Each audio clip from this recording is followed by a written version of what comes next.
Lecture de la compilation post-mortem des écrits de Ellen G. White intitulée Conseils sur la nutrition et les aliments. Section 21, Matière grasse. Partie 2, lard et graisse. Beaucoup de gens n'ont pas conscience qu'il s'agit d'un devoir. Ils ne s'efforcent pas de préparer convenablement la nourriture. Il y a pourtant une manière de s'y prendre, facile, simple et saine, sans avoir à se servir de lard, de beurre et d'aliments carnés. L'habileté doit s'allier à la simplicité. Les femmes doivent se documenter et patiemment faire passer dans la pratique ce qu'elles ont lu. Testimonies for the Church, volume 1, 681. Les fruits, les céréales et les légumes préparés d'une façon simple, sans épices, ni graisse d'aucune sorte, forment avec le lait ou la crème le régime le plus sain. Christian Temperance and Bible Hygiene. 47, 1890. Counsels on Health. 115. Si la nourriture doit être préparée avec simplicité, il faut néanmoins qu'elle soit appétissante. En tout cas, laissez de côté la graisse qui diminue la valeur de vos plats. Témoignage pour l'Église, volume 1, 219. Bien des mères offrent un régime qui constitue un piège pour la famille.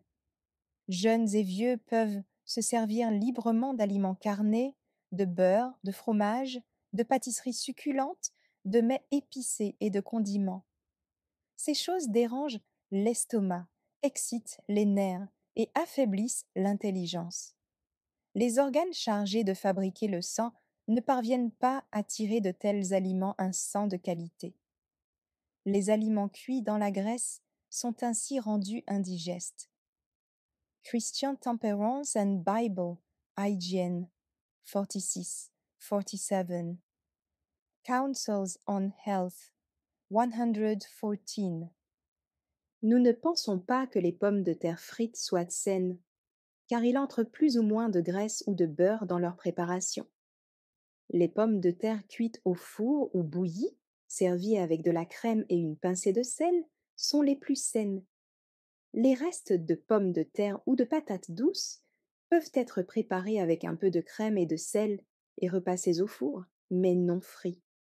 Ils sont excellents. Lettre 322, 1905. Que tous ceux qui s'assoient à votre table y trouvent une nourriture bien apprêtée, saine et savoureuse.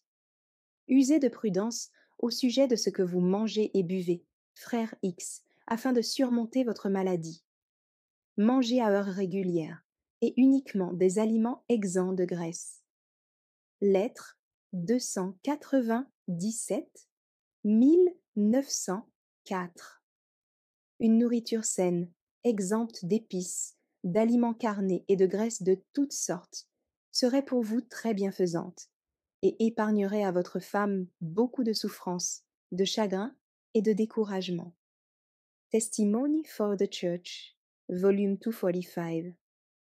Les céréales et les fruits cuits sans graisse animale ou consommés tels que la nature les produit devraient constituer l'alimentation de ceux qui se préparent à être transmués. Témoignage pour l'Église, volume 1, 298. Merci d'avoir écouté cette lecture. Si vous avez des questions ou des remarques sur le thème abordé, n'hésitez pas à les partager dans les commentaires et notre équipe ne manquera pas de les considérer. À bientôt sur lereste.org.